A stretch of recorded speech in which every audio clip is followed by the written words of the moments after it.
Hello and welcome to today's webcast with Freemelt, where CEO Donald Gidlund and CFO Martin Granlund will present the Q3 report for 2025. If you have any questions, please feel free to use the form located to the right, and we'll take that up after the presentation. And with that said, please go ahead. Thank you, and welcome everyone to our Q3 webcast. Okay, let's make a short recap about who we are and what we do. So again, Freemelt, we were founded in 2017. What we do, we develop, we sell and we service advanced 3D printers for metal application. We work with a technology called electron beam powder bed fusion, which is highly suitable for productivity because it's really efficient technology. You can see on the screen here as well. A lot of people think this is lasers, different kind of lasers pointing. This is an electron beam moving 4 kilometers per second, melting more than 3,000 spots per second as well. So extremely suitable for high volume action. It's also a clean, let's say, environment. It's a vacuum, which is optimal as well when you really have high needs of strong and complex materials. And it's also a hot process, so which is also avoids that you get swings from room temperature up to, let's say, tungsten, where you need to get to over 3,400 degrees. So all in all, it's extremely efficient and also suitable for complex applications and materials, which is typically suitable and demanded in areas like defense, energy, and also medtech. If we then zoom in on our three industrial verticals, they are all growing. And I would say both defense and fusion are currently positively impacted from the current geopolitical situation that we are having. Defense, there you can see they are really ramping up volume demand. And also here I think the importance for, if you put it like local or national manufacturing, regional manufacturing, to really keep control and take control of your manufacturing process. Like in the past when you have outsourced subcomponents, now you would like to take full control from the material to the end product. In fusion energy, we can also see a substantial commitment now from investors globally. And just to name drop, a few, I mean, Bill Gates, for instance, and his fund is investing heavily now in fusion. You can also see that end users, although that the technology is not commercialized, but end users, like for instance, Google, are committing to buy fusion energy in the grid when it will be available as well. So, limitless and also clean energy, which you typically call fusion energy, have been a key resource now as well for AI and cloud giants. If we look into more on a national level, I mean, both US, who recently announced their top 3 technology focus areas, and where fusion energy was number 2 after AI and quantum. And also China just, I think last week, announced their 5-year investment plan and focus plan, and where also fusion energy was included as well. So it really has become a top technology priority for the coming years. And I think you even can say that fusion energy now has become the new strategic technology race globally, where you have seen AI in the past and also space. And then lastly, medtech, where the majority of the orthopedic implant OEMs, they are already transitioning to AM for the new applications. So all 3 of theirs have a structural and good growth underlying. Okay, let's zoom in then on Q3, which was another strong quarter for Freemelt. We had a strong order intake and also sales, and where we ended up with a record order backlog in this quarter. If we would summarize year to date, we are up 228% versus last year. And we have sold 12 machines this year, and I think we have an impressive installed base now of 40 machines. I think it's good to just recap and keep in mind that the first machine was launched in 2019, and then we had a pandemic in between. So 40 machines now, which is really encouraging to see. What's also encouraging that we almost had a break-even operating cash flow, which I think also proves that we have an underlying good operation efficiency and good cost control in the company as well. And then lastly, we had 2 strategic milestones in this quarter as well. The first one is to scaling for growth, which is we enter into China, the fastest growing market for additive manufacturing. And we also did hand over our assembly or production of machines to Scanfil, which also now has led us to have a more agile supply chain as well when we are continuing on growing our business moving forward. So projects, I think this we talked about many times as well. One of the key, let's say, indicators as well that the industrial side is really the demand and interest is ramping up is our commercial projects. So these are projects we charge to customers. And just to give you, I mean, again, as we can only share the products that we have shared externally. So these are a few of them. Let's start with Saab, Saab Dynamics, where we have 2 ongoing projects. One that is directly between the 2 companies, and then one which is also it's a Vinnova project together with Linköping University. The focus is on pure copper, and the direct product is in phase 2 and is running according to plan. The Vinnova project will be ongoing until early 2026. Regarding one of our other prestige projects in fusion energy, and that's Fusion for Energy. Fusion for Energy is the European part of the largest R&D fusion project globally, ITER. And here we're making great progress. This is about tungsten tiles for plasma-facing wall, and here I think it's really a great example where additive manufacturing, in this case now electron beam powder bed fusion, adds its maximized value. So where you can even create material properties that are excellent, because we would talk about hundreds of millions of degrees Celsius. So it's really a hot environment, harsh environment, but also where you can you need to grade different kind of materials as well here. So you have tungsten first, and then you have other materials to really let's say efficiently cool down the high temperatures as well, and to get those materials together here, additive is adding really great value. Regarding the implant OEMs, which is more in production scalability kind of phase, more in proof of concept. Here, one of the clients do have an eMELT at their production site. One is renting one machine here in Gothenburg at Freemelt site. The proof of concepts, I would say, is on track. And here I think we can expect some more tangible updates during mid or second half of 2026.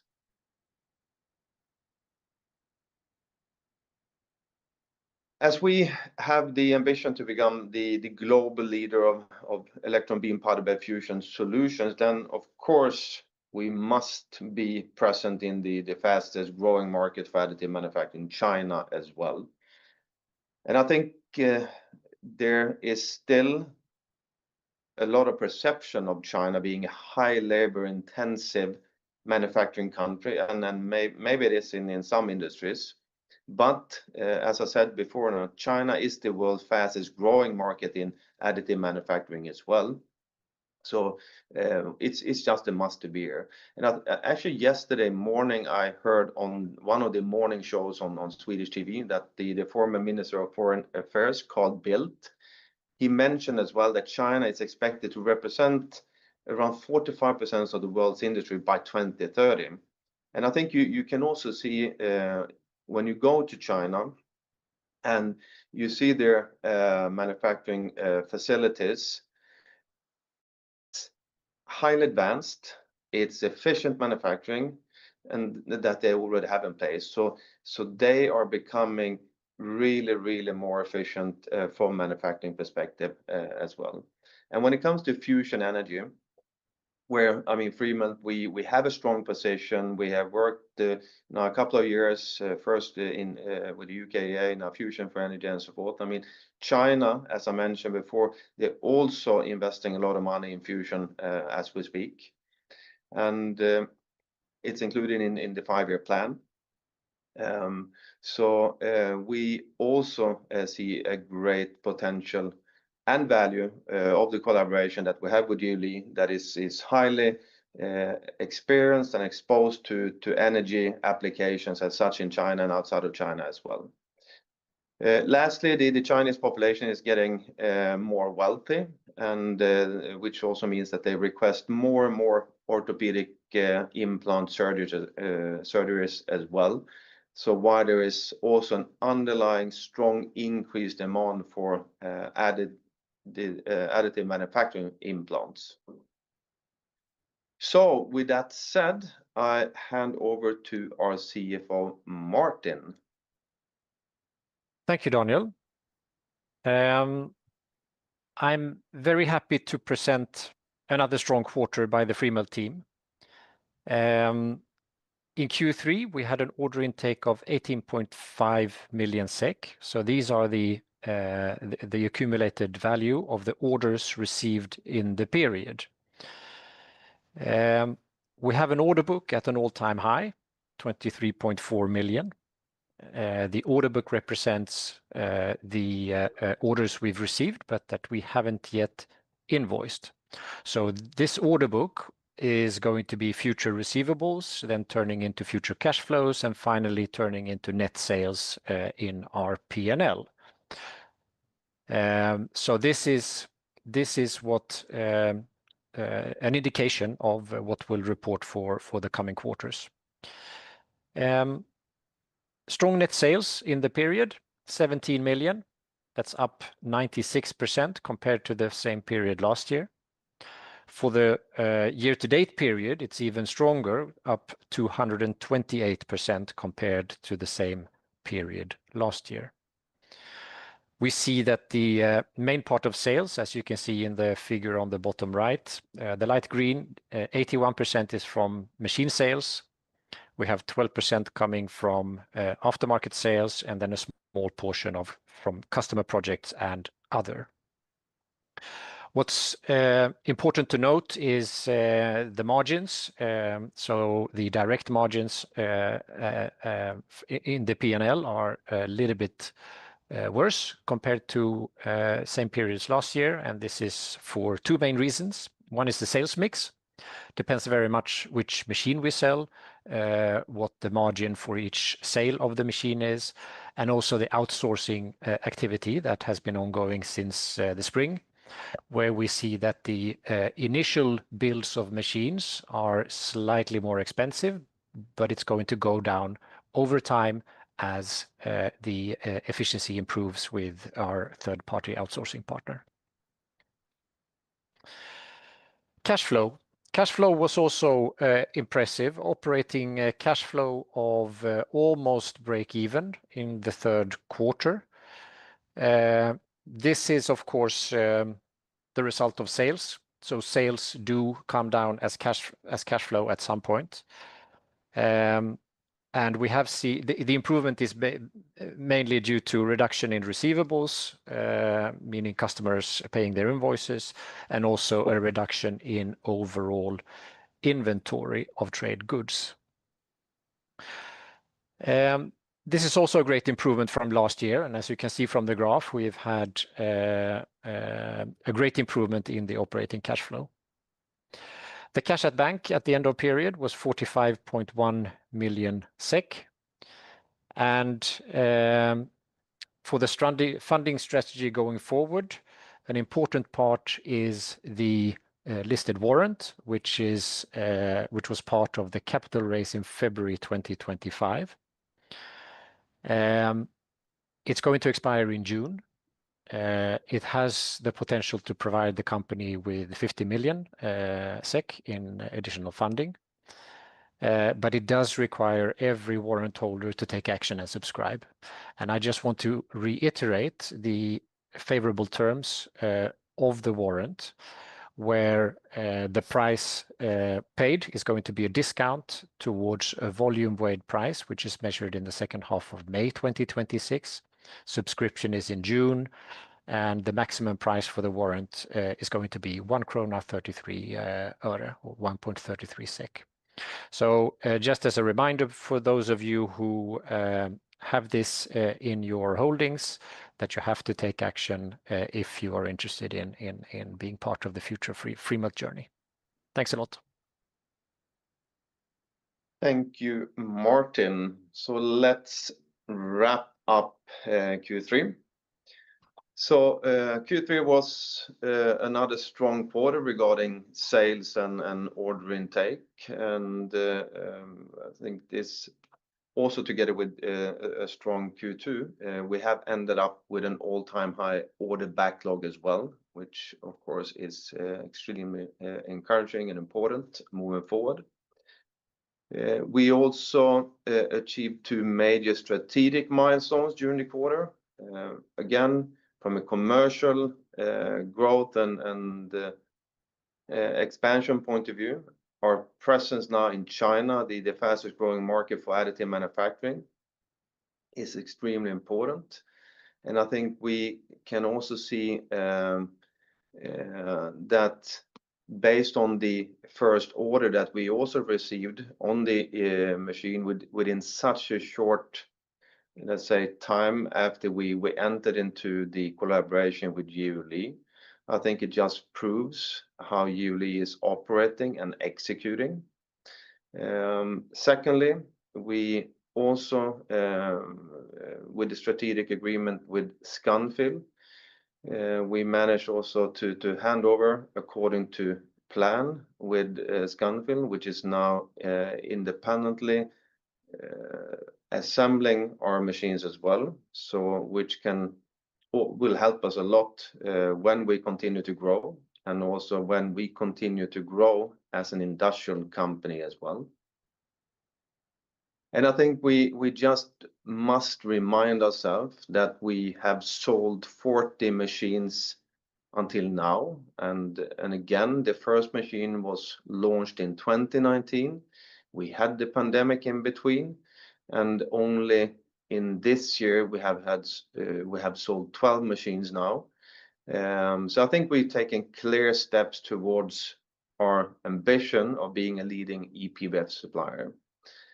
And then lastly, I think it's at this moment now, it's very energizing to be the CEO at Freemelt. I think we're well positioned to continue turning our technology edge into further commercial growth, and also the external factors that we are seeing now, the geopolitical situation is actually also helping the acceleration as well for the adoption of additive manufacturing. So with that said, thanks for listening in, and now we open up for questions if you have any. Yes, thank you very much for that presentation. We'll start with the first question here.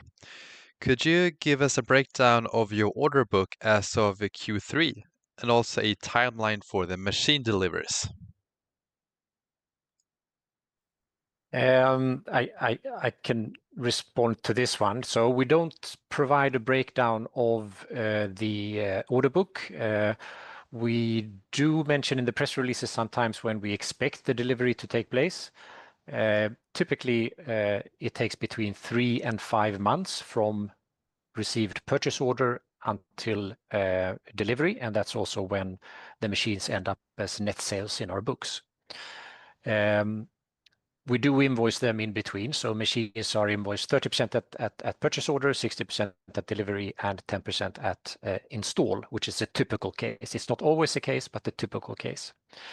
And then I could highlight with regards to the order book that most of it is machine sales, but we also have a few rental solutions which provide income over time, and those are for longer periods. So this is a small part of the order book as well. Thank you for that answer. Will the transfer of production to Scanfil incur any further non-recurring costs? And what impact on gross margin do you expect from the transfer? Well, Scanfil has been building our products since October 1st on the premises in Åtvidaberg. They have been taught how to build these products.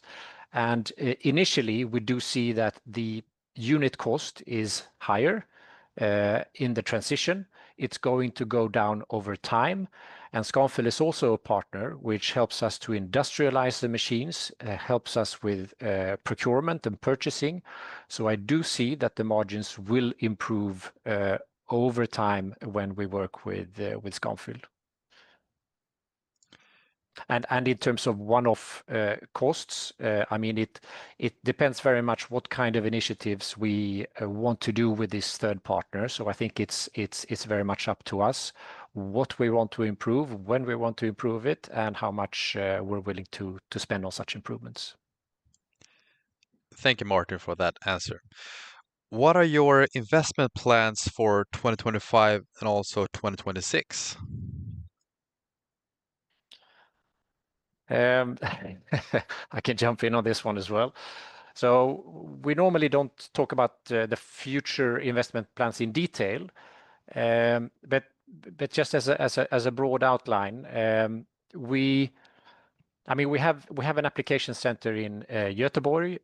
We have an application center in the US, and I mean the projects that we're doing, we see interesting projects. We need machines in those application centers to perform those projects.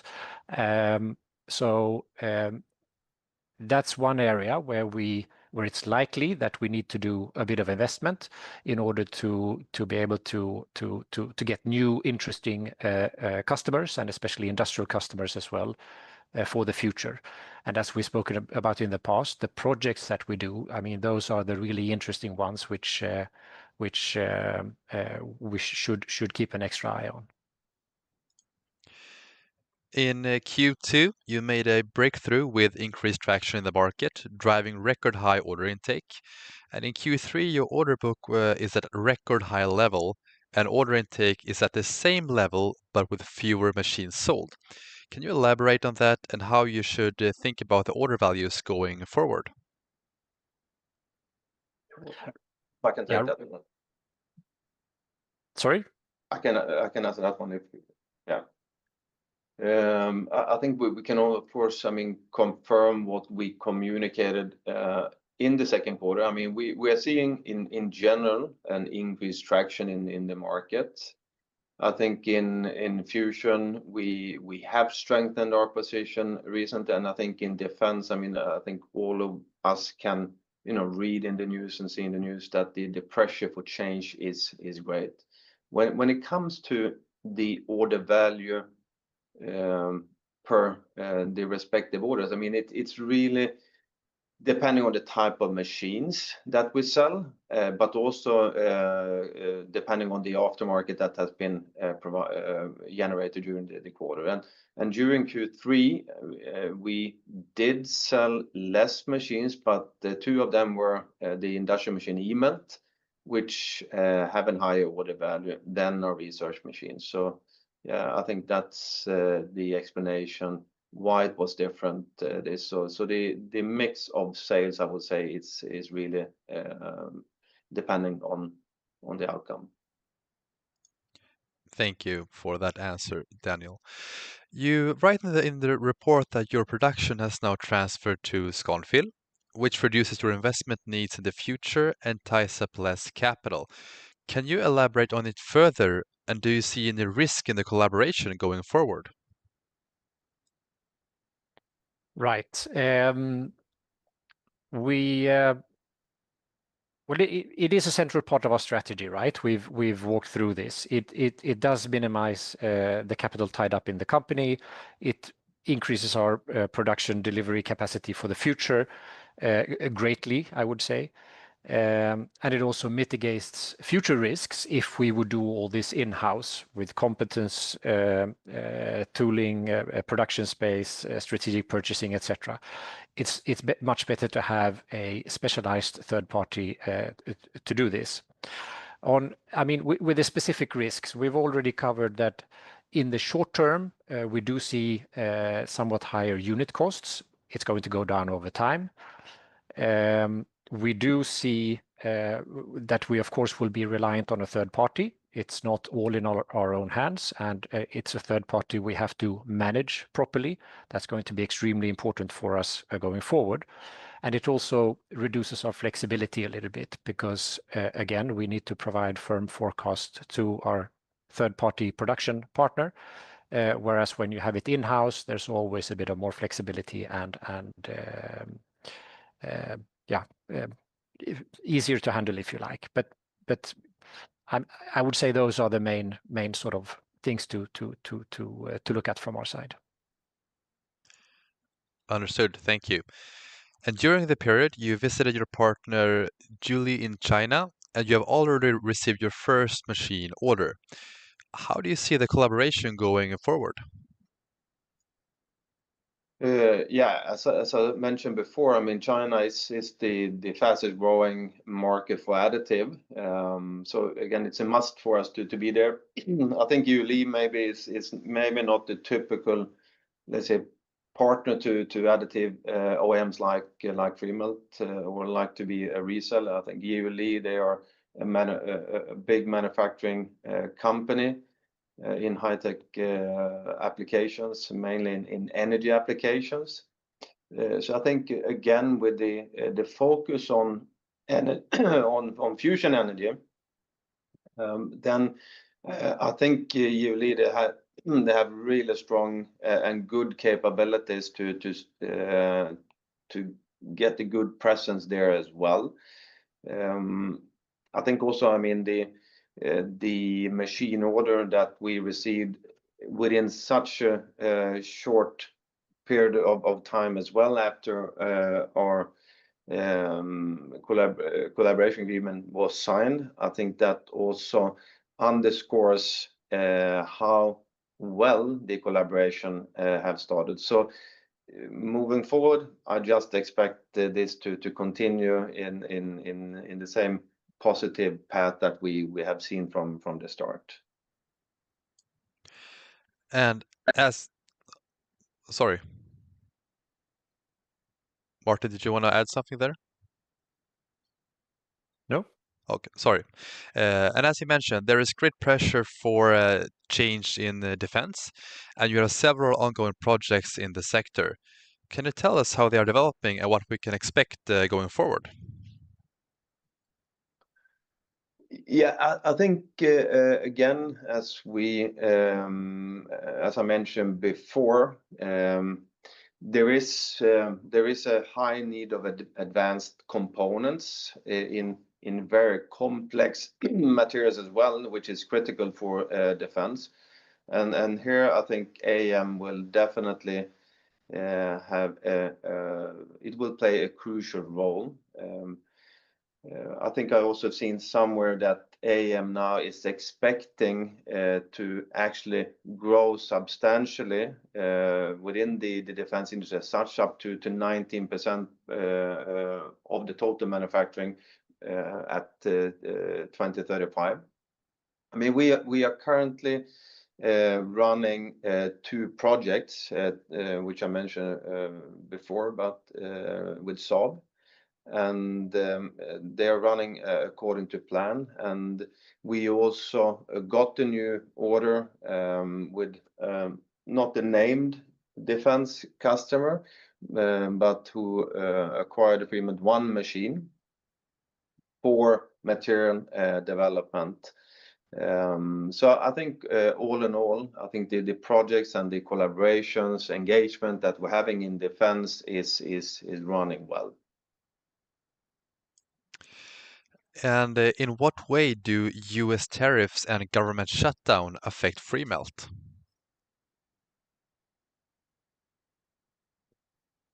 Well, maybe I can provide some light on this, if I can. I mean, the tariffs is something which we roll over to our customers. That's our initial standing point. It remains to be seen what the sort of price elasticity is and whether the customers will accept this or not. I think it's very difficult to have a view on that. When it comes to the government shutdown, I mean, sure, it is problematic, but I think the signals we hear is perhaps that it creates uncertainty, and the uncertainty as such is the problem, not necessarily anything else as a sort of first problem. Thank you for that. And compared to last year, direct margins have come down. What is the reason for this? Well, I elaborated on this previously. So it's the sales mix, and it's also the fact that we've transferred production to a third party where we initially see slightly higher unit costs. So I'll just stop there. And why should investors believe that 3D printing can move from prototype printing to serial production? And why would traditional manufacturing not be an alternative when, for example, printing tiles for a fusion reactor? That's a very good question. I think maybe before I start to answer that question, I think it's also important to remind of the fact, if we take the total metal manufacturing industry globally, I think that is, I've seen somewhere it's like 880 billion euro business. Approximately 1% of it's manufactured by AM. So still it's a huge opportunity, and AM will not take over ever. It will not replace conventional manufacturing in all this. But and I think also it's important to highlight as well. I mean, the conventional manufacturing has thousands of years behind, so long legacy. And to change a massive industry like this, I mean, it takes time, and often it requires a crisis as well. And actually, so it's a lot about change management. And actually, now we have sort of a crisis. We have the geopolitical situation. So as I said before, I think now we can at least feel that there is some tailwind on that kind of change attitude. But I think it's also important to mention, I mean, additive manufacturing has been there for a bit more than 30 years. And I think if you look into the design of the machine as well, the machine of design has really been set up for more prototype focused business. How you operate a 3D printer is that you stand at the printer and do all the preparation. You also, after the print is done, you stand at the printer, do all the post work. So you actually block the machine for productivity. And if you cannot produce as much as you can do with conventional, then of course, I mean, the cost per printed part actually becomes too high. So I think that's one reason. This is also a reason why Freemelt did actually redesign our machines. I mean, we, as you potentially saw on the first slide, and if you follow us, you have seen as well that we have an interchangeable modular system. So before the print, we prepare everything in a different part of the factory. And after the print, we replace this build module with the one that has been prepared. So really quick turnaround times to reduce the cycle time, which is key for production. So get more parts produced, so get down the cost for it. Secondly, I think also, and more related to the complex design parts. I mean, you know, some of the conventional, let's say, technology cannot manufacture parts where you, for instance, needs internal channels for cooling, for instance, or graded materials, like if you're in fusion, for instance. So, and these kind of things are not nice to have, but really the difference between the part to survive in this environment and doesn't. And then thirdly, and then maybe then more related to the fusion part of the question. I mean, fusion tiles, these are small tiles that you put into the plasma, on the plasma wall. I mentioned before, it's like hundreds of millions of degrees. So extreme heat and also thermal shock. I mean, conventional manufacturing, it creates stresses and also multiple failures in the interfaces between the different kind of materials that you need to have. So with additive, and in this case electron beam powder bed fusion, I mean, you can print fully dense tungsten parts and also engineer porosity where it's needed, where you need to add other materials. So all in all, I think you get the better kind of material, you get less joints and less cracks, and in the end longer life. So from that point of view, additive is really adding so much more value to, in this case, fusion tiles than conventional manufacturing. Thank you for that answer. And I believe you already answered this question, but maybe you can add some more color. And why not just use traditional manufacturing for fusion tiles? Again, I mean, fusion tiles at this moment is being manufactured with tradition, but as I tried to explain, I mean, you can get additional value with additively manufactured. You can get longer life, and what you don't want to do is to stop a fusion reactor when it's up and running, and have long, let's say, cycle times before you can run it again. So if you can extend the life of the reactor to be up and running with having better materials, etc., then of course, I mean, it's better for everyone in the end. Thank you for that answer. And we'll take one final question here before wrapping up. Do you get any powder cells from the installed base? At this moment, so Freemelt, we have taken an open source approach when it comes to our architecture and software, but also when it comes to powder.